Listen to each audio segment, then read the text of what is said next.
En este tema vamos a ver el periodo conocido como la Restauración, que abarcaría desde 1875 a 1902. Es verdad que este modelo político continuaría varias décadas más, pero eso lo veremos en otro tema que titularemos La crisis de la Restauración.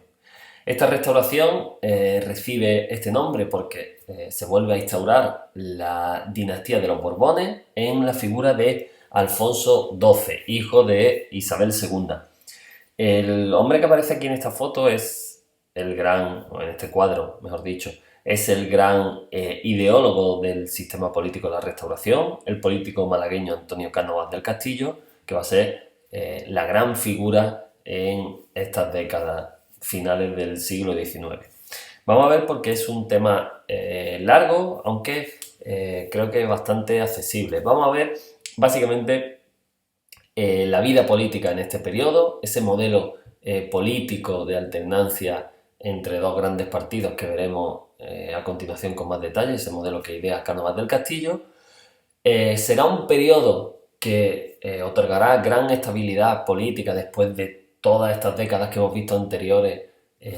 muy inestable, especialmente el último periodo, el sexenio democrático, y esa estabilidad política facilitará también el crecimiento económico en estas últimas décadas del siglo XIX. Por ese lado podemos considerar que fue un periodo positivo, pero es verdad que todo el entramado político se va a construir en torno al fraude electoral. Ya veremos que, pese a ser un sistema parlamentario en el que hay elecciones con sufragio universal desde 1890, esas elecciones no representarán la voluntad de los votantes, puesto que esas elecciones están amañadas por la élite a través de la figura de los caciques. Veremos con detalle cómo funciona este sistema político. Por lo tanto, tenemos un modelo político en la restauración que da estabilidad, que como veremos apartará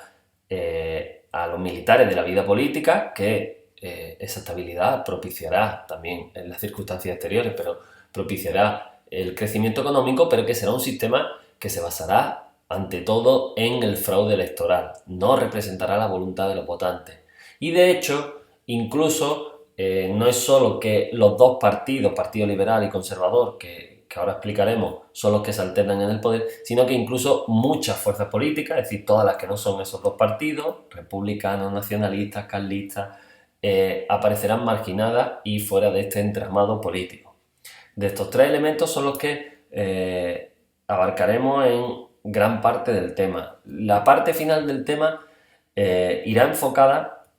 a un suceso determinante que va a marcar quizá el inicio de la crisis de este modelo de la restauración, que será la llamada crisis del 98 por la pérdida de las últimas colonias que quedaban a España, esencialmente Cuba, Puerto Rico y Filipinas, así como algunas pequeñas islas del Pacífico. Esa crisis del 98 que tendrá una gran repercusión social, literaria, la veremos con detalle también en esta parte final del tema.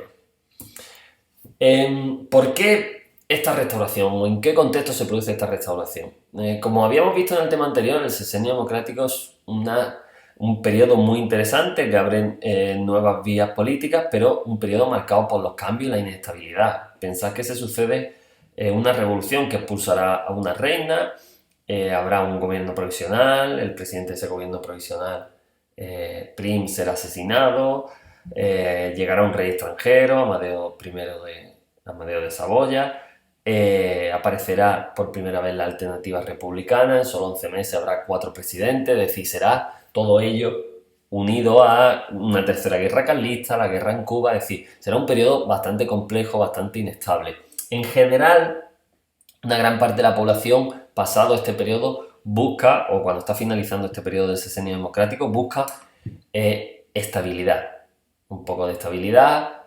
tranquilidad, aunque ello suponga cierta pérdida de libertades. Pero especialmente buscarán esa estabilidad la élite económica y muy en concreto los llamados círculos coloniales, aquellos con intereses, sobre todo en Cuba, que veían como una de las prioridades o uno de los objetivos del sexenio, de los gobiernos del sexenio democrático era acabar con la esclavitud en Cuba, cosa que les resultaba bastante perjudicial. Así que serán de los grandes interesados. En este contexto, el llamado Partido Alfonsino, liderado por Cánovas del Castillo, va a empezar a trabajar en la vuelta de Alfonso XII, que veis aquí representado junto con Cánovas del Castillo. Cánovas hará, digamos, una especie de trabajo de propaganda para ir preparando la vuelta de Alfonso XII, sobre todo una vez que el golpe de Estado de Pavía, a principios de 1874, pone fin a la Primera República. La idea de Cánovas del Castillo era que, prácticamente Alfonso XII llegase por reclamación popular, elegido por el Parlamento, a través de las Cortes. De hecho, inicia una campaña propagandística el propio Cánovas del Castillo, que le escribe a Alfonso XII el llamado Manifiesto de Sandhurst, publicado por Alfonso XII, pero escrito por Cánovas del Castillo, en el que, ahí lo podéis leer, es un texto muy interesante en ese enlace, en el que Alfonso XII se presenta a sí mismo como la solución a los problemas y a la inestabilidad política de España. Sin embargo, la llegada de Alfonso XII se produce a través de un pronunciamiento, la clásica fórmula del siglo XIX, llevado a cabo por Martínez Campos en Valencia, al que prácticamente no se opone nadie y que conducirá a la proclamación de Alfonso XII como rey en 1875. Un poco esto se explica aquí en este vídeo que podéis ver en la presentación. Como decía, Cánovas del Castillo es el gran ideólogo de este modelo político, la Restauración, que se basa en una visión liberal conservadora de la política, donde establecería pues una separación de poderes, aunque ya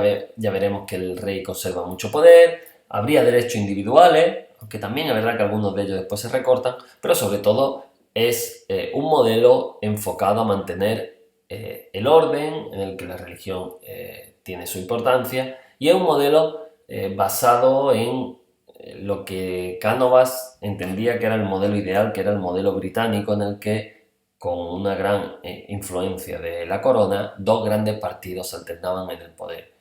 Las bases de este modelo canovista van a ser una monarquía constitucional y parlamentaria, en la que el rey, como decimos, va a jugar un papel muy importante, va a ser el árbitro político de este modelo, y de hecho tendrá capacidad, por ejemplo, para elegir el gobierno, después lo veremos. La existencia de dos grandes partidos, como decíamos, al estilo de la democracia británica, dos partidos que representan, digamos, las dos ramas del liberalismo, una más conservadora, otra algo más progresista. En este caso, la rama más progresista sería el llamado Partido Liberal, liderado por Sagasta, y la más conservadora, el Partido Conservador, liderado por el propio Cánovas. Y sobre todo para Cánovas es muy importante conseguir el fin de los pronunciamientos militares, acabar con lo que él considera que ha sido el principal problema del liberalismo en el siglo XIX, que es la injerencia del ejército en la vida política. Para ello, sobre todo, hará o llevará a cabo dos elementos que son fundamentales para conseguir ese alejamiento de los militares en la vida política. Por un lado, esa alternancia en el poder de los dos grandes partidos, ya veremos cómo lo consigue. Por lo tanto, si los dos grandes partidos saben que van a gobernar, pues digamos que se ven menos inclinados a contar con el apoyo de los militares y llegar al poder por medio de un pronunciamiento, y después convertir al rey en jefe del ejército, pues para controlar también estos pronunciamientos militares.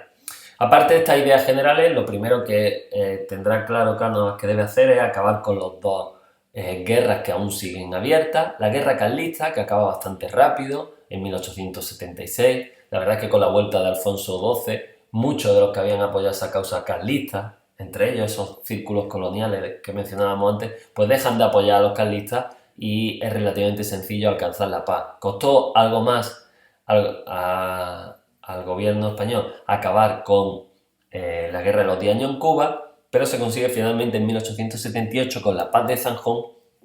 en la que, además de una amnistía a los rebeldes, se ofrecen algunas contraprestaciones, como la abolición de la esclavitud o reformas políticas, por ejemplo, que representantes de la isla estuvieran en el Parlamento español, pero